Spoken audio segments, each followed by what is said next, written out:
South Africa cricket ತಂಡ ತನ್ನ world cup ಹಿಸ್ಟ್ರಿಯಲ್ಲಿ ODI ವರ್ಲ್ಡ್ ಕಪ್ ಮತ್ತು T20 ವರ್ಲ್ಡ್ ಕಪ್ ಸೇರಿಸಿ ವರ್ಲ್ಡ್ ಕಪ್ ಹಿಸ್ಟ್ರಿಯಲ್ಲಿಯೇ ಫಸ್ಟ್ ಟೈಮ್ ಸೆಮಿಫೈನಲ್ ಅಲ್ಲಿ ವಿನ್ ಆಯಿತು. ನಮಸ್ಕಾರ ಎಲ್ಲರಿಗೆ, ಜನಾರ್ದನ್ ಹತ್ರ ಮಾತಾಡ್ತಾ ಇರೋದು. ಕುಶಲವೇ, ಕ್ಷೇಮವೇ, ಸೌಖ್ಯವೇ?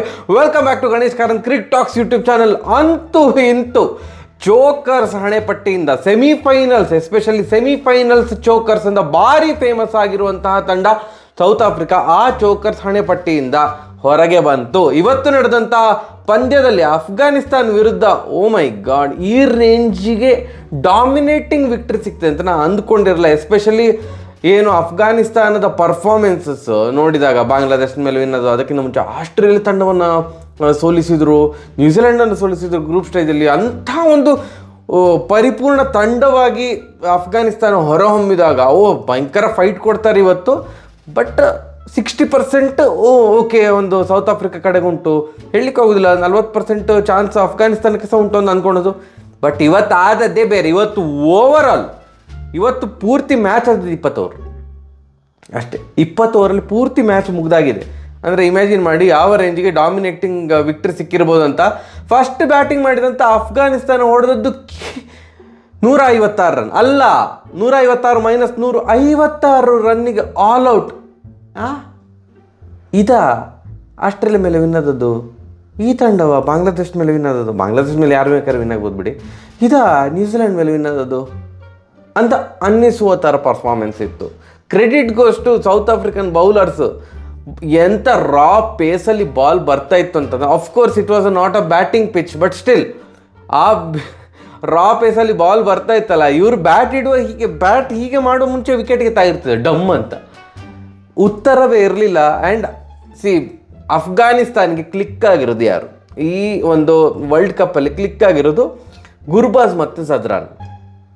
ಓಪನರ್ಸು ಎಸ್ಪೆಷಲಿ ಫಸ್ಟ್ ಬ್ಯಾಟಿಂಗ್ ಮಾಡಿದಾಗ ಭಯಂಕರ ಪಾರ್ಟ್ನರ್ಶಿಪ್, ಏನು ಪವರ್ ಪ್ಲೇಯಲ್ಲಿ ವಿಕೆಟ್ ಎಲ್ಲ ಹೋಗೋದಾಗೆ ನೋಡಿಕೊಳ್ತಾ ಇದ್ರು. ಇವತ್ತು ಗುರ್ಬಾಜ್ ಫಸ್ಟ್ ಓವರಲ್ಲೇ ಡಕ್ಔಟ್. ಸೊ ಎಲ್ಲಿ ಸಹ ಚೇತರಿಸಿಕೊಳ್ಳಿಲ್ಲ. ಎಷ್ಟು ಅಂತಂದರೆ ತುಂಬ ವಿಷಾದನೀಯ ವಿಷಯ ಏನು ಅಂತಂದರೆ, ವಿಷಾದನೀಯ, ವಾ ವೆರಿ ನೈಸ್ ವರ್ಡ್. ಏನು ವಿಷಾದನೀಯ ವಿಷಯ ಏನು ಅಂತಂದರೆ, highest score extras 13 run extras ಬಂದಿದೆ. ಅದೇ ಹೈಯೆಸ್ಟ್ ಸ್ಕೋರ್. ಡಬಲ್ ಡಿಜಿಟ್ ಒಂದೇ ಪ್ಲೇಯರ್ ಹೊಡೆದಿರೋದು, ಐ ಥಿಂಕ್ ಅಜ್ಮತುಲ್ಲಾ ಅಂತ ಅಂದ್ಕೊಳ್ತೇನೆ. ಮತ್ತು ಯಾರು ಹೊಡೆದಿಲ್ಲ, ಡಬಲ್ ಸ್ಕೋರೇ ಇಲ್ಲ, ಎಲ್ಲ ಸಿಂಗಲ್ ಡಿಜಿಟ್ ಸ್ಕೋರಲ್ಲೇ ಹೊಡೆದಿರೋದು. ಗುಲ್ಬದೀನ್ 8, ರಶೀದ್ ಖಾನ್ 8, ಈ ಥರ ಬಿಟ್ಟರೆ ಯಾರು ಏನು ಆಡಲೇ ಇಲ್ಲ. 56 ರನ್ನಿಗೆ ಆಲ್ ಔಟು. ಎಲ್ಲರೂ ಸಹ ಚಿಂದಿ ಚಿತ್ರಾನ್ನವಾಗಿ ಬಾಲ್ ಹಾಕಿದ್ರು. ಮಾರ್ಕೋ ಆ್ಯನ್ಸನ್ ಅವರು ಇನ್ನೂ ಅಂದರೆ ಆ ಓಪನರ್ಸ್ ಇದು ವಿಕೆಟ್ ಎಲ್ಲ ತೆಗೆದ್ರಿಂದಾಗಿ ಅವರಿಗೆ ಮ್ಯಾನ್ ಆಫ್ ದ ಮ್ಯಾಚ್ ಸಿಕ್ಕಿತ್ತು. ಚೇಸಿಂಗ್ ಏನು ಭಾರಿ ಏನು ಕಷ್ಟ ಅಂತ ಅನ್ನಿಸ್ಲಿಲ್ಲ ನನಗೆ.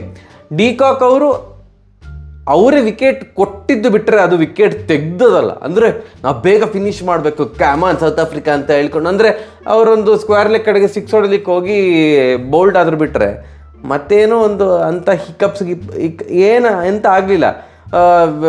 ಅವರ ಕ್ಯಾಪ್ಟನ್ ಮಾರ್ಕ್ರಮ್ ಅವ್ರದ್ದು ಒಂದು ಕ್ಯಾಚ್ ಇತ್ತು, ಅದು ಎಡ್ಜ್ ತಾಗಿತ್ತು. ರಾಶಿದ್ ಖಾನ್ ಅವರಿಗೆ ಮಾತ್ರ ಕೇಳಿದೆ, ನನಗೆ ಕೇಳಿತು ನಿಮಗೆ ಕೇಳಿತಾ ಅಂತ. ಗುರ್ಬಾಜೇ ಇಲ್ಲ ಅಂತಂದರು.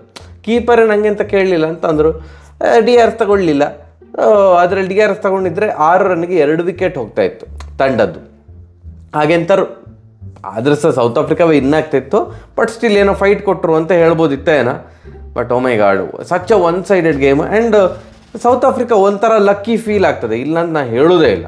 ಯಾಕಂತಂದರೆ ಜಸ್ಟ್ ಇಮ್ಯಾಜಿನ್, ಅಫ್ಘಾನಿಸ್ತಾನ ಬದಲು ಆಸ್ಟ್ರೇಲಿಯಾ ಬಂದಿದ್ದರೆ ಇಷ್ಟು ಒನ್ ಸೈಡೆಡ್ ಗೇಮ್ ಆಗ್ತಾ ಇರಲಿಲ್ಲ. ಫಾರ್ ಶೋರ್ ಏನು ಆಸ್ಟ್ರೇಲಿಯಾ ಈ ರೇಂಜಿಗೆ ಒನ್ ಸೈಡೆಡ್ ಮ್ಯಾಚ್ ಆಗಲಿಕ್ಕಂತೂ ಖಂಡಿತ ಬಿಡ್ತಾ ಇರಲಿಲ್ಲ. ಅದರ ಅರ್ಥ ಅಫ್ಘಾನಿಸ್ತಾನವನ್ನು ನಾವು ಗೇಲಿ ಮಾಡಿ ನಗುವುದಂತಲ್ಲ. ಒಂದು 10 ವರ್ಷದ ಹಿಂದೆ ನೋಡಿದರೆ ಅವರು ಟೆಸ್ಟ್ ಕ್ರಿಕೆಟ್ ಇತಿಹಾಸದಲ್ಲಿ ಇಷ್ಟು ಒಂದು one of the strong teams ಆಗಿ ಹೊರಹೊಮ್ತಾರೆ ಅಂತ ಯಾರು ಕೂಡ ಎಕ್ಸ್ಪೆಕ್ಟ್ ಮಾಡಿರಲಿಲ್ಲ. ಅವರ ಜರ್ನಿಗೆ ನಾವು ಕ್ರೆಡಿಟ್ಸ್ ಕೊಡಲೇಬೇಕು. ಅವರ ಜರ್ನಿಗೆ ಒಂದು ಚಪ್ಪಾಳೆ, ಆ್ಯಂಡ್ ಅವರ ಪ್ರದರ್ಶನಕ್ಕೆ ಒಂದು ಚಪ್ಪಾಳೆ. ಸೆಮಿಫೈನಲಲ್ಲಿ ಆಡಲಿಲ್ಲ, ಅದರ ಅರ್ಥ ಅವರು ಲಕ್ಕಲ್ಲಿ ಬಂದರು ಅಂತಲ್ಲ, ಲಕ್ಕಲ್ಲಿ ಸೆಮಿಫೈನಲಿಗೆ ಬಂದರು ಅಂತಲ್ಲ. ನಾನು ಎಲ್ಲಾರು ಅಪ್ಪಿ ಬಾಂಗ್ಲಾದೇಶ ಬಂದಿದ್ರೆ ಹೇಳ್ತಾ ಇದ್ದೆ ಲಕ್ಕಲ್ಲಿ ಬಂದರು ಮಾರೆ ಅಂತ.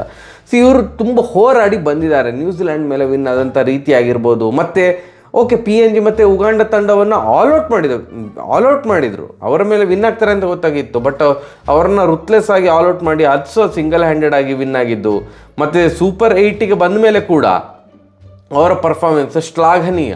ಇಂಡಿಯಾ ಮೇಲೆ ಸ್ವಲ್ಪ ಹೀನಾಯವಾಗಿ 47 ರನ್ನಿಂದ ಸೋತರು ಬಿಟ್ಟರೆ ಅಲ್ಲಿ ಬಾಂಗ್ಲಾದೇಶದ ಮೇಲೆ ಆ ಒಂದು ಅಷ್ಟು ಚಿಕ್ಕ ಸ್ಕೋರ್ 115 ಹೊಡೆದು ಸಹ ಅದನ್ನು ಡಿಫೆಂಡ್ ಮಾಡಿದಂಥ ರೀತಿ. ಆ್ಯಂಡ್ ಅಫ್ಕೋರ್ಸ್ ಏನು ಇವರನ್ನು ಯಾರು ಆಸ್ಟ್ರೇಲಿಯಾವನ್ನು ಆಲ್ಔಟ್ ಮಾಡಿದಂಥ ರೀತಿ ಅದು ಶ್ಲಾಘನೀಯ ವಿಚಾರ. ಸೆಮಿಫೈನಲ್ ಆಡಲಿಲ್ಲ ಅನ್ನಿಸ್ತದೆ, ಇದಕ್ಕೋಸ್ಕರ ಸೆಮಿಫೈನಲ್ಗೆ ಬರಬೇಕಿತ್ತ ಅಂತ ನೋಡೋರಿಗೆ ಅನ್ನಿಸ್ತದೆ. ಬಟ್ ಇಲ್ಲ, ಅದರ ಅರ್ಥ ಅವ್ರು ಕೆಟ್ಟದಾಗಿ ಆಡಿ ಬಂದರು, ಲಕ್ಕಲ್ಲಿ ಬಂದರು ಅಂತಲ್ಲ. ಸೂಪರ್. ಬಟ್ ಸೌತ್ ಆಫ್ರಿಕಾ ಒಂದು ಸ್ವಲ್ಪ ಲಕ್ಕಿ ಅಂತ ಫೀಲ್ ಆಗ್ಬೋದು ಅಂತ ನನಗೆ ಅನಿಸೋದು. ಯಾಕಂತಂದರೆ ಅಪ್ಪಿತಪ್ಪಿ ಏನಾದ್ರು ಆಸ್ಟ್ರೇಲಿಯಾ ಬಂದಿದೆ ಭಾರಿ ತಲೆನೋವಿನ ಸಂಗತಿ ಆಗಿರ್ತಿತ್ತು ಸೌತ್ ಆಫ್ರಿಕಾಗೆ. But anyways, congratulations South Africa. ನನಗೆ ಅನಿಸು ಸೌತ್ ಆಫ್ರಿಕಾದ ಫಸ್ಟ್ ಡಾಮಿನೇಟಿಂಗ್ ವಿಕ್ಟ್ರಿ ಈ ಒಂದು ಟೂರ್ನಮೆಂಟಲ್ಲಿ.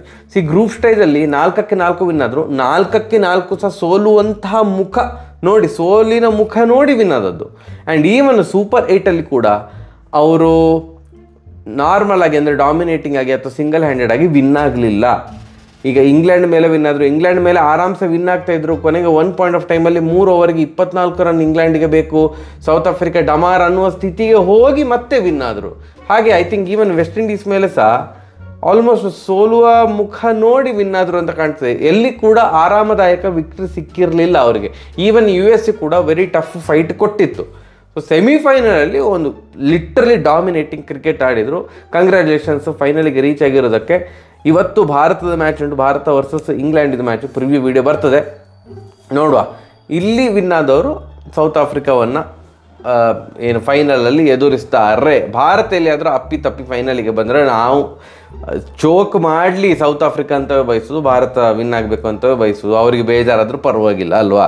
ಬಟ್ ಎಲ್ಲಿಯಾರು ಅಪ್ಪಿತಪ್ಪಿ ಇಂಗ್ಲೆಂಡ್ ಫೈನಲಿಗೆ ಬಂದರೆ ಆವಾಗ ಸೌತ್ ಆಫ್ರಿಕಾಕ್ಕೆ ಇಡೀ ಇಂಡಿಯನ್ಸ್ ಸಪೋರ್ಟ್ ಕೊಡ್ತಾರೆ ಅಂತ ಅಂದ್ಕೊಂಡಿದ್ದೇನೆ. ನಿಮಗೆ ಅನಿಸ್ತದೆ ಕಮೆಂಟ್ ಸೆಕ್ಷನಲ್ಲಿ ತಿಳಿಸಿ. ಸರಿಯಾಗಿ ಬರುವ ನಮಸ್ಕಾರ.